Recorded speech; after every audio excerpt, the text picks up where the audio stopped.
अस्सलाम वालेकुम viewers, welcome to my channel story time.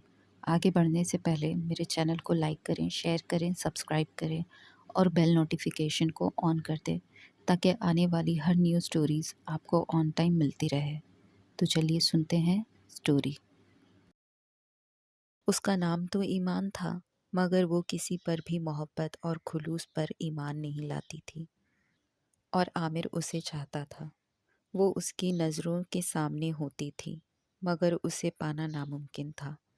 दिल उलझा तो एकदम ही उस पर बेजारी और चिड़चिड़ाहट सवार हो गई थी। वो अपने कमरे में जाने के बजाय छत पर चला गया। देर तक वो उसके बारे में सोचता रहा और सिगरेट फूंकता रहा, लेकिन कोई हल भी नहीं जहन में आया। नीचे उतरा तो वो बिला इरादा ही दादू के हिस्से में चला आया। वो मटर छिलने में मसरूफ़ थी। उसे देखते ही होठों पर उनकी मुस्कुराहट फैल गई। आमिर को सफ़ेद सफ़ेद दुपट्टे में लिपटी अपनी दादी बहुत पुरवकार लगती थी। ये क्या कर रही हैं दादू? उसने मटर की तरफ इशारा किया। ईमान का दिल मटर पुलाव खाने को चाह रहा था। सोचा पका लूं। तुमको भी मटर पुलाव बहुत पसंद है ना? सोच रही थी कि तुम्हें किसी से कहलवा भेजूं। अब आ गए हो तो कह रही हूँ कि खाना खा हमारे साथ ही खाना। दादी ने बड़े मोहब्बत से कहा। क्या ज़रूरत है दादी, इतनी मेहनत क्यों कर रही हैं? अम्मी भेज तो देती हैं खाना पकाकर, फिर क्यों खामखा खुद को थका रही हैं? वो प्यार से हौले हौले उनके कंधे को दबाने लगा। अरे बेटा, मैं कौन सा कोई काम करती हूँ? वो आ जाती है ना रहमत, सारा वक्त तो वही संभाल लेती है सब कुछ। बड़े दिन बाद कुछ करने बैठी हूँ, आदत छूट गई है ना। अब ऐसा लग रहा है कि जैसे उंगलियां जाम हो रही हैं। वो उंगलियां खोल बंद करके वर्जिश करने लगी। उनके बराबर से उठकर वो सामने आ बैठा और उनकी झुर्रियां भरे हाथ अपने हाथों में लेकर दबाने लगा। ये काम तो ईमान भी कर सकती है दादू। इस उम्र में आप काम करती अच्छी नहीं लगती। वो ज़रा गुस्से से बोला। अरे काम ही क्या है, आधी फालियां तो छिल ही गई है, बाकी अब तुमसे बातें करते करते छिल जाएगी। वो उसकी बात समझे बगैर संजीदगी से बोली। दादू, कुछ काम ईमान को भी सिखा दें। वो तो कोई काम कुछ करती दिखाई भी नहीं देती। लड़कियां अपने माँ बाप के घर पे ही सब सीखती हैं। माँ बाप के घर रहना उसे गवारा नहीं। अब अगर वो यहाँ है तो आप ही उसे सब कुछ सिखाएं और समझाएं। अगले घर जाएगी तो दोष तो सब आपको ही देंगे ना। मीठे लहजे में उसने उन्हें समझाने की कोशिश की। दादू के दिल के जख्म फिर से उखड़ गए। उन्होंने एक गहरी सांस भरी जिसमें मायूसी छुपी हुई थी। हाँ हाँ, ना जाने कैसी तकदीर लिखवा कर लाई है। कुछ कहो तो सुनती नहीं, ज़्यादा कहो तो नाराज़ हो जाती है और खफा होकर भी खुद को ही ज़्यादा नुकसान पहुंचाती है। मैं तो खुद उससे कई बार कह चुकी हूँ कि कुकिंग सीख लें, इसलिए तो अवन भी किचन में सेट करवाया था ताकि शौक में आकर कुछ तो करना सीख जाए। मगर वो अपने दुख का बदला हम सब से ही नहीं खुद से भी ले रही है। ना उसे कोई शौक है, ना किसी की परवाह। भला बताओ, कौन आएगा उसका हाथ थामने? लड़की की इतनी हठधर्मी आगे चलकर उसके लिए नुक्स मुसीबत बन जाती है। जिस डाल में लचक ना हो आखिर टूट जाती है, मगर वो है कि सुनती ही नहीं। एक हमदर्द को सामने पाकर दादू ने नीची आवाज़ में दिल के सारे दुखड़े सुना दिए।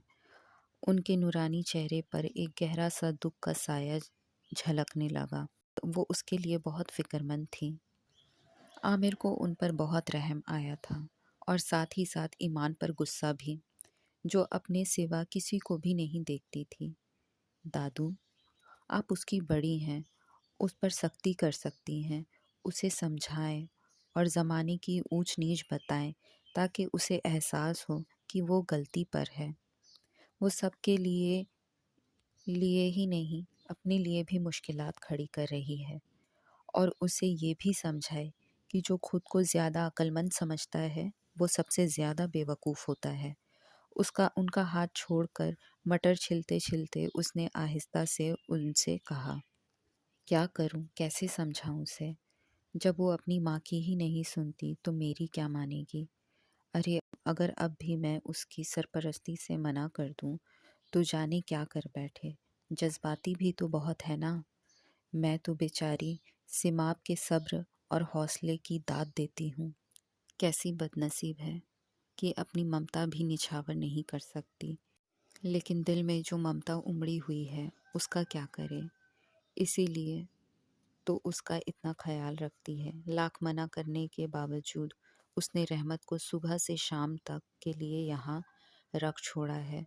मंसूरा ने बुरा भी माना था मगर वो मानी नहीं और ये कह दिया कि अम्मी मेरी ईमान की परवरिश कर रही हैं और मेरा फ़र्ज़ है कि मैं भी अपनी माँ का ख्याल रखूं। हर महीने खर्चा भी भेजती है।